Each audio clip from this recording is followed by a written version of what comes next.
Students, मैं Ajay sir RC academy में social science का टीचर हूं और आज मैं क्लास 9 के लिए सोशल साइंस में चैप्टर 1 के फ्रेंच रिवॉल्यूशन का लास्ट वीडियो लेकर आया हूं।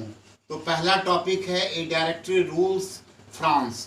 जैकोबिन सरकार के पतन के बाद फ्रांस में जो सत्ता थी वो मध्यम वर्ग के लोगों के पास आ गई थी। मध्यम वर्ग के लोग जो थे उसमें जो संपत्तिहीन पुरुष थे उनको जो है सो वोट देने के अधिकार से जो है वंचित कर दिया गया था। और चूँकि वो लोग जो है जो संपत्तिहीन पुरुष थे उनको निष्क्रिय नागरिक बना दिया गया था और उनको जो है वोट देने के अधिकार से जो है वंचित कर दिया गया था। इस प्रकार जो है फ्रांस में जो ताकत थी वो डायरेक्टरों के पास आ गया था और इसमें जो है सो 2 विधान परिषदों का जो है सो चुनाव किया गया था। और ये विधान परिषद के सदस्य जो थे ये बोर्ड ऑफ डायरेक्टर्स को चुनते थे। ये बोर्ड ऑफ डायरेक्टर्स की संख्या 5 थी और ये डायरेक्टर्स जो है आपस में हमेशा लड़ते झगड़ते रहते थे, दंभपूर्ण व्यवहार करते थे, एक दूसरे से ईर्ष्या करते थे, जीलियस की भावना से रखते थे और जिनके कारण जो है सो विधान परिषद जो है इन डायरेक्टरों को हमेशा जो है बर्खास्त करने की चेष्टा करते थे। और आखिरकार जो है सो नेपोलियन बोनापार्ट का उदय हुआ और नेपोलियन बोनापार्ट ने जो है डायरेक्टर्स के शासन को समाप्त करके जो है फ्रांस की सत्ता जो है अपने हाथों में ले ली। इसके बाद जो है दूसरा चैप्टर है कि क्या महिला, दूसरा टॉपिक है did women have a revolution, क्या महिलाओं ने जो है क्रांति में भाग लिया। तो फ्रांस की महिलाएं जो थे बहुत ही जागरूक थे, बहुत ही प्रबुद्ध थे, बहुत ही स्कॉलर थे और ये महिलाओं ने जो है फ्रांस में पुरुषों के साथ कंधे से कंधा मिलाकर संघर्ष किया था। जब फ्रांस में जो है सो क्रांतिकारी लोगों की सरकार की स्थापना हुई थी तो इन महिलाओं को भी उम्मीद थी कि इन्हें भी जो है बेहतर सुविधाएं मिलेगी, लेकिन इनको जो है जितनी उम्मीद थी उतना इनको जो है फ्रांस में अधिकार जो है नहीं मिल पाए थे, जिसके कारण इन महिलाओं में भी असंतोष का वातावरण था। ये महिलाएं जो है अधिकांशतः जो है सो थर्ड स्टेट की थी और ये महिलाएं जो है सो बहुत ही कठिन जीवन जीती थी।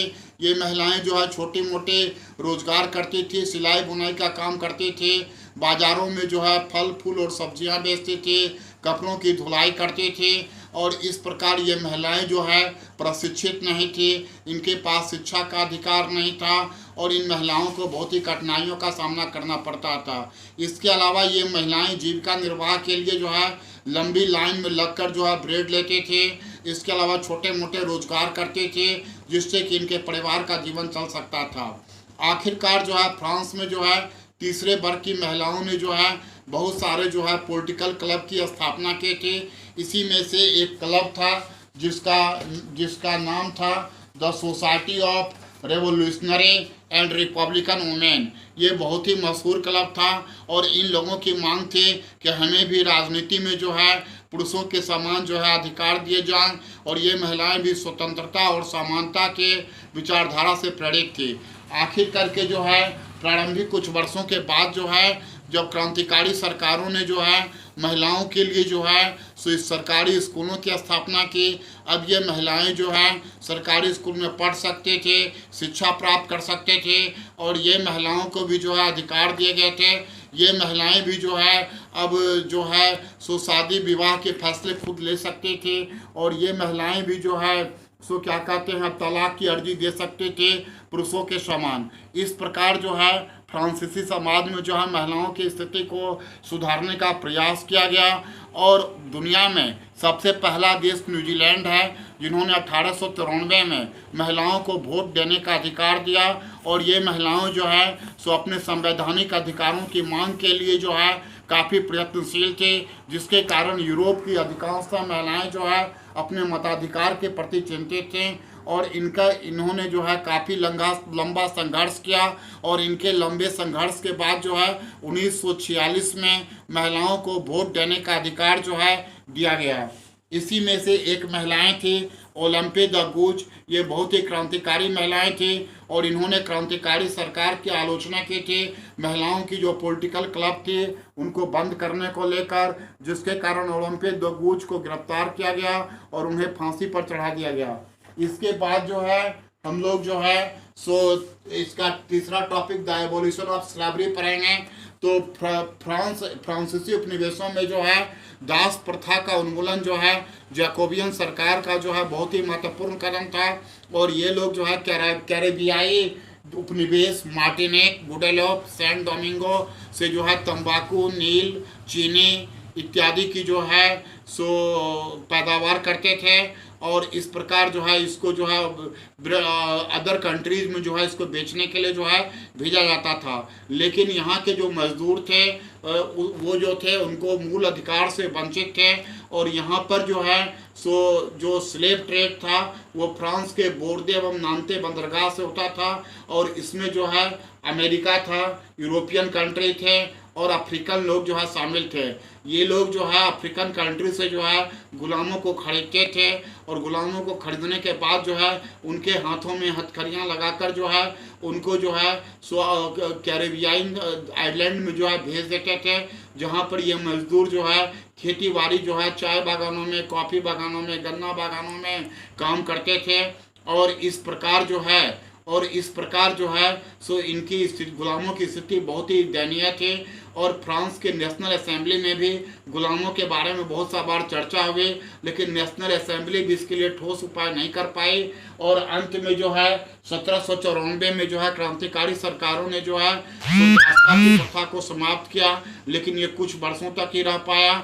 और फ्रांस में और उपनिवेश में दास प्रथा की शुरुआत जो है 17वीं शताब्दी में हुई। 18वीं शताब्दी में दास प्रथा काफ़ी प्रकाष्ठा पर थी और अंत में जो है नेपोलियन बोनापार्ट ने जो है पुनः दास प्रथा को जो है लागू कर दिया। और इसके बाद जो है इसका टॉपिक है the revolution and everyday life. France में जो है सेंसरशिप लगा हुआ था। सेंसरशिप के तहत जो है अखबारों, पत्र पत्रिकाओं, नाटकों वगैरह का मंचन करने से पहले उसके स्क्रिप्ट को जो है राजा के अधिकारियों के पास भेजा जाता था। राजा के अधिकारी जो है इस स्क्रिप्ट को पढ़ते थे और उसमें जो है अगर राजा के खिलाफ अगर बात होती थी तो उसको प्रकाशन की अनुमति नहीं दी जाती थी। और इस प्रकार जो है यहाँ पर जो है बास्तिल के किले के पतन के बाद जो है यहाँ पर प्रेस सेंसरशिप की जो है समाप्ति हुई। सेंसरशिप के समाप्ति के बाद पत्र पत्रिकाओं में, अखबारों में, नाटकों में जो है अब जो है राजा के खिलाफ या सरकार के खिलाफ भी जो है बातों को छापा जा सकता था। और इस प्रकार जो है फ्रांस में जो है लोग राजनीतिक रूप से जो है काफ़ी जागरूक हुए। और इस प्रकार जो है इसका निष्कर्ष के तौर पर हम कह सकते हैं कि 1804 में नेपोलियन बोनापार्ट जो है फ्रांस का सम्राट बना और नेपोलियन बोनापार्ट ने जो है यूरोपियन देशों को जीतने के अभियान को चालू किया। और ये लोग जो है और नेपोलियन बोनापार्ट ने यूरोपीय देशों को जीतकर अपने खानदान के लोगों को जो है वहाँ के महत्वपूर्ण पद पर बिठाया। और इसके बाद जो है नेपोलियन बोनापार्ट ने जो है निजी संपत्ति और दशमलव के आधार पर नापतोल की प्रणाली शुरू की। शुरू में नेपोलियन तो मुक्तिदाता लगता था, लेकिन यूरोप के देशों का लोगों का इनसे मोह भंग हो गया। और इस प्रकार जो है नेपोलियन बोनापार्ट जो है वाटरलू की युद्ध में पराजित हुआ। इन्हें सेंट हेलेना द्वीप भेज दिया गया और यहीं पर इनकी मृत्यु हो गई। और फ्रांसीसी क्रांति के जो दो महत्वपूर्ण विरासत थे वो थे स्वतंत्रता और जनवादी अधिकार। और भारत में जो है टीपू सुल्तान और डॉक्टर राजा राम मोहन राय फ्रांसीसी क्रांतिकारी के विचारधारा से सहमत थे। अब मैं अगला चैप्टर जो है the socialism in Europe and the Russian revolution को लेकर आपके बीच आऊँगा। Thank you.